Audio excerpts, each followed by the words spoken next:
I always have had and I always will have a great deal of admiration for Gene Hocker.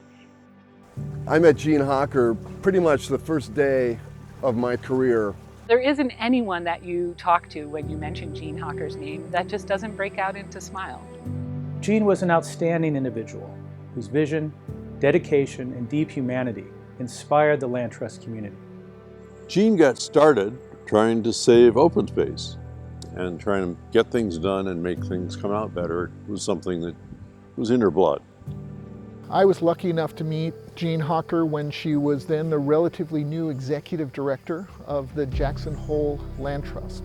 She was such a pioneer. So she was literally working out there in the wilderness of Wyoming before the Land Trust Alliance even came to be. Jean was part of a small group of 25 or 30 folks that were brought together by Kingsbury Brown that led to the creation of the Land Trust Exchange, which is now known as the Land Trust Alliance. And then they had a vacancy, so she applied, and she called me up afterward and she said, "Phil, they've offered me the job." And she was the perfect person to do it. Gene served as the Land Trust Alliance's president from 1987 to 2002. She was the right person at the right moment in time to lead the organization and set the groundwork. I remember we produced the first census of land trusts. There were probably only about 250 of them at the time. We also worked on producing a starting a land trust book. I remember I was following this book called Starting a Land Trust. The first thing I thought was, boy, are we really going to need this for the Wareham Land Trust? Gene always cared as much about the people as about the acres. You couldn't have one without the other. I remember getting a call one day out of the clear blue.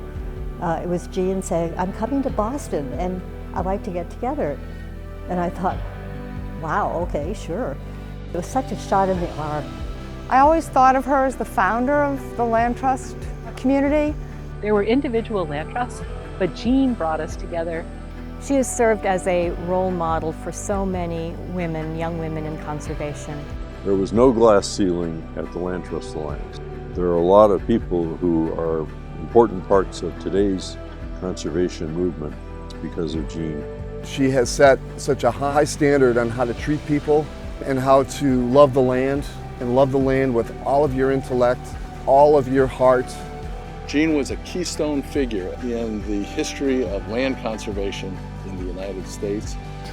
She was a remarkable leader, visionary, and just gentle voice for land conservation. And she will be missed.